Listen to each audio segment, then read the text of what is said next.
वर्ष में इताची, मादरा, हाशिरामा जैसे निंजा सबसे ताकतवर है तो तुम गलत हो। और अगर तुम्हें लगता है कि ऑब्वियसली नारुतो ही सबसे स्ट्रॉन्गेस्ट होगा तो भी तुम गलत हो। ये बात मैं नहीं, मेरी टॉप 12 स्ट्रॉन्गेस्ट शिनोबी की लिस्ट कह रही है, जिसको अगर तुम पूरा देखो तो तुम भी एग्री करो। और ट्रस्ट मी, नंबर 3 और नंबर 1 आपको हैरान कर देगा। और एक और बात, इस वीडियो में हम सिर्फ नारुतो वर्स के शिनोबीज की बात कर रहे हैं। बाद में कमेंट्स में ये मत बोलना कि बोरुतो का है। तो शुरू करते हैं नंबर 12 से, जिराया। इसको कोई इंट्रोडक्शन की जरूरत ही नहीं है क्योंकि 3 लेजेंडरी सानिन में से एक था और इसने कुछ ऐसे बंदों को ट्रेन करा है जो आगे जाके दहशत का दूसरा नाम थे, जैसे मिनातो नामिकाजे जो 4th होकागे बना, नागातो या फिर पेन जिसने हिडन लीफ विलेज को नक्शे से ही गायब कर दिया, और नारुतो उजुमाकी जो अपना मेन कैरेक्टर है और आगे जाके ये भी होकागे बन ही जाता है। पर अगर जिराया की पावर की बात करें तो इनकम्प्लीट सेज मोड यूज कर सकता था, जिससे उसकी स्पीड, स्ट्रेंथ सब कुछ बढ़ जाता था। साथ ही जिराया के टोट जुत्सु का तो पता ही होगा क्योंकि इताची तक को अपना ब्रह्मास्त्र बोले तो आमातेरस यूज करना पड़ता उससे बाहर निकलने के लिए। और सबके मन में जिराया को लेकर एक डाउट है कि वो ओरोचिमारू से कम स्ट्रॉन्ग था। जिन लोगों के मन में भी ये डाउट है, तुम्हारी सोच उतनी ही छोटी है जितने बड़े सुनादे के संतरे। खैर, इताची खुद मानता है कि जिराया से प्योर दुप्पड़ दुम मतलब मौत से टक्कर लेना है। जिराया ने इतना सब कुछ अचीव कर अपनी लाइफ में सिवाय सुनादे के 106 के। हसदे चेहरिਆਂ ਦਾ मतलब ਇਹ ਨਹੀਂ ਹੁੰਦਾ ਕਿ ਉਹਨਾਂ ਨੂੰ ਕਦੇ ਕੋਈ ਤਕਲੀਫ ਨਹੀਂ ਹੁੰਦੀ, मतलब ਇਹ ਹੁੰਦਾ ਕਿ ਇਹਨਾਂ ਨੂੰ तकलीफां ਨਾਲ डील करना ਹੁੰਦਾ।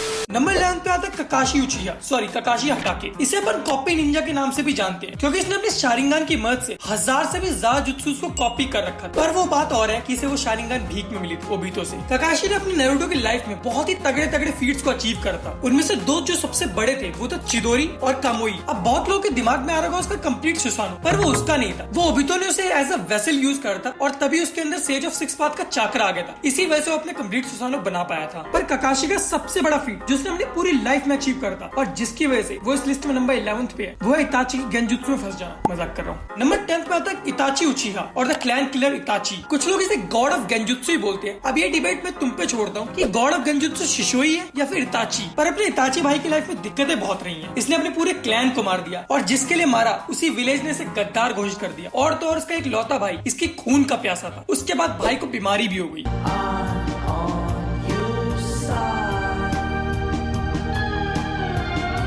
इतने दुख भगवान किसी को ना दे। खैर, माना जाता है कि इताची ने सिर्फ 10% ऑफ द पावर को अपनी यूज करते पूरे नारुतो एनिमे में। अगर उसको कोई प्रॉब्लम नहीं हो तो शायद वो इतरनल मांगे को शारिंगान को एक्टिवेट कर लेता और शायद नारुतो वर्स का सबसे स्ट्रॉन्गेस्ट सुसानो हमको देखने को मिल जाता। पर खैर, उसके बाद भी अपना इताची इतना स्ट्रॉन्ग था कि वो अच्छे से अच्छे शिनोबी को टक्कर दे सकता था। लिस्ट के 9th नंबर पे आता है नागातो उर्फ पेन। और जैसा कि अपने को पता है कि नागातो का नाम नागातो उजुमाकी था, तो उसके पास भी बहुत ह्यूज अमाउंट ऑफ चाकरा था और पूरे नारुतो वर्स में नागातो ने अपने रेनेगान को सबसे बेस्ट यूटिलाइज करा था। वो अलग बात है कि इसे वो दिया मादरा ने था, पर ये कहते हैं कि अगर कोई नॉन उचिहा किसी उचिहा की 2 जुत्सु को यूज करे तो उसको double amount of chakra use करना पड़ता है और फिर भी नागातो बहुत ही इजीली उसे यूज कर पाता था। नागातो ने ही एक्चुअली रेनेगन के 6 पाथ को यूज करा था। वो थी देवा पाथ, असुरा path, human path, animal path, प्रेता पाथ और नरका पाथ। इन 6 पाथ को यूज करके नागातो ने पूरे हिडन लीफ विलेज की भुस्सी भर दी थी। नागातो ही one of the founding member था अकात्सुकी का और नागातो ने इसी लिस्ट के 12th और 11th नंबर के कैरेक्टर को अकेले ही पेल दिया था, मींस जिराया और ककाशी। वो बात अलग है कि नारुतो ने बाद में उसे धूल चटा दी। नंबर 8 पे आता है माइट गाय और ये डिबेट आज खत्म हो जानी चाहिए कि ककाशी और माइट गाय में स्ट्रॉन्ग कौन है। Obviously Might Guy. ये बात उसने खुद प्रूव कर दी थी 4th ग्रेट निंजा वॉर में, जब उसने मादरा तक को अपने घुटने पे ला दिया था। और ये माना जाता है कि जब पेन ने हिडन लीफ विलेज को इन्वेड करा था, अगर उस वक्त माइट गाय प्रेजेंट होता तो नारुतो के आने से पहले पेन वहाँ पे प्रेजेंट नहीं होता। पर अपने माइट गाय की पावर का एक ड्रॉबैक भी है कि इसको अंत की स्पीड और अंत की स्ट्रेंथ तो देती है, पर उसके साथ साथ ये इसको सिर्फ एक ही बार यूज कर सकता है क्योंकि 8th इनर गेट को यूज करने के बाद इसकी होगी मौत। वो तो 4th ग्रेट निंजा वॉर में ये निपट चुका होता अगर नारुतो उस वक्त इसे अपनी सेज पावर से हील ना करता। खैर, हीलिंग से याद आया कि तुम लोग मुझे इंस्टाग्राम पे फॉलो करके मेरे दिल को थोड़ा सा हील कर दो यार प्लीज। नंबर 7 पे आता है थाला, sorry the fastest shinobi in Naruto verse, Minato Namikaze. इसने ये बार बार प्रूव करा है कि why he is the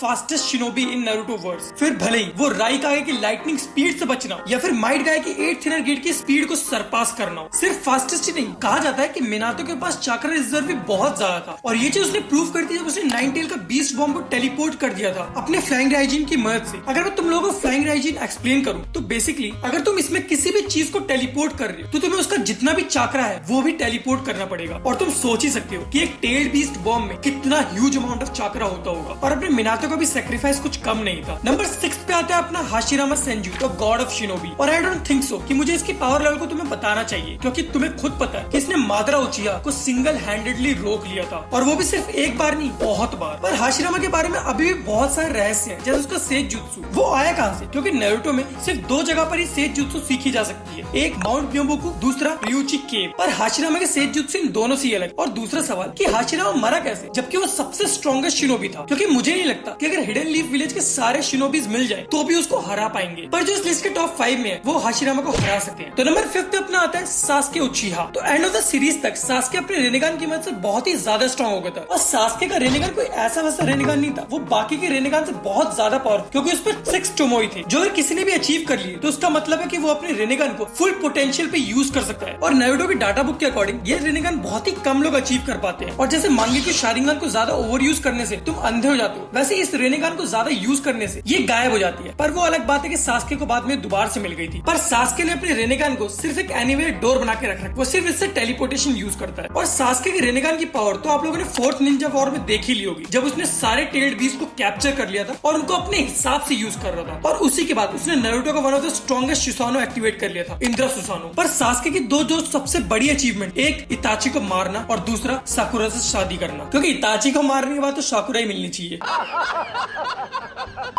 number 4 पे अपना आता है नारुतो उजुमाकी, द 4th होकागे। और जैसा कि इसका नाम ही रिप्रेजेंट कर रहा है उजुमाकी, तो इसके पास ह्यूज अमाउंट ऑफ चाकरा था। और इसका चाकरा का फ्लेक्स तुम लोगों ने 4th निंजा वॉर में देखा ही होगा, जब इसने सारे एलाइड शिनोबीज को अपना चाकरा डिस्ट्रीब्यूट करा था। हाँ, वो उसके अकेले का नहीं, कुरमा का भी चाकरा था। और नारुतो ने अपने चाकरा की वजह से शडोकुलन जुत्सु, जिसे फॉरबिडन जुत्सु कहा जाता था, उसे मन चाहे यूज करता था। और वो टाइम तो तुम लोगों को याद ही होगा जब नारुतो कुरमा एक हुए थे, तो आई डोंट थिंक सो उस टाइम पे कोई भी ऐसा शिनोबी था जो इनके लेवल का भी था। और मुझे लगता है मुझे नारुतो के बारे में और कुछ बताने की जरूरत है, क्योंकि पूरा एनिमे ही इसके बारे में है। नंबर 3 पे आता है अपना होगोरोमो ओतोत्सुकी, और इसको तुम स्टेज ऑफ 6 पाथ भी बोल सकते हो। यही वो बंदा है जिसने पूरे नारुतो वर्स बनाया था, और उसके पास शारिंगन और रेनेगान दोनों थी। और ये वो बंदा था जो 10 टेल्ड का जिनचुरी था, जिसने बाद में उनका चाकरा डिवाइड करके सारे टेल्ड बीस्ट को बनाया। और होगोरोमो के सुसानो के बारे में तुम लोगों ने सुना ही होगा। इसका सुसानो टॉलेस्ट सुसानो तो पूरे नारुतो हिस्ट्री का, पर इसके बारे में ज्यादा कुछ रिवील है नहीं। नंबर 2 पे आता है Madara Uchiha, the ghost of Uchiha. इसके अगर दिमाग की बात करें तो इस बंदे ने अपने मरने के बाद तक का प्लान कर रखा था। अगर इसके ताइजुत्सु की बात करें तो 80,000 शिनोबीज में घुस गया था और उनको पेल भी दिया था। अगर इसके स्ट्रेंथ की बात करें तो उसने 5 कागेस को अकेले पेल दिया था। अगर इसके चाकरा रिजर्व की बात करें तो उसने 5 कागेस को 5 सुसानो दे दिए थे लड़ने के लिए। और यही वो पहला बंदा था जिसने कंप्लीट सुसानो के दर्शन कराए थे। और अगर ब्लैक जत्सु इसे धोखा नहीं देता तो शायद 4th ग्रेट निंजा वॉर अभी भी चल रही होती। और इसके बारे में कितना ही बताऊं, क्योंकि पूरे नारुतो में नारुतो से ज्यादा इसकी बात चली है। नंबर 1 पे आते कागुया ओतोत्सुकी, द मदर ऑफ होगोरोमो। ये वो पहली बंदी थी जिसने चाकरा को यूज करा। वैसे तो ये बंदी बहुत सीधी थी, पर इसको जब ज्यादा पावर मिल गई तो ये थोड़ी सी गलत राह पे चली गई, जिसके बाद ये 10 टेल बीस्ट बन गई थी। और उसके बाद इसके बच्चों ने इसे पेल के सील कर दिया। पर जब ये वापस आई 4th ग्रेट निंजा वॉर के एंड में, तो इसने दिखा दिया कि why she is the strongest. इसके पास वो हर पावर थी जो एक शिनोबी अपने सपने में भी नहीं सोच सकता, भले वो स्पेस और टाइम को चेंज करना हो या फिर किसी की फीलिंग्स और थॉट को पढ़ना हो। और अगर दो जुत्सु की बात करें तो ये पहली बंदी थी जिसने रेने शारिंगन के दर्शन करवाए थे। पर एंड में अपनी टीम 7 ने इसको ही पेल दिया, जो बताता है कि एंड में हीरो ही जीता है। पर अगर आप लोगों को लगता है कि कागुया को सिर्फ टीम 7 ही हरा सकती, तो आप लोग गलत हो। क्योंकि अगर इताची अपना 100% पोटेंशियल रिवील कर देता तो शायद वो 2 सेकंड में कागुया को हरा देता। तो गाइस, आज की वीडियो में इतना ही। मिलते हैं आप लोगों से नेक्स्ट वीडियो में। तब तक के लिए चैनल को सब्सक्राइब करके वीडियो को लाइक कर देना और वेट करो अगली वीडियो।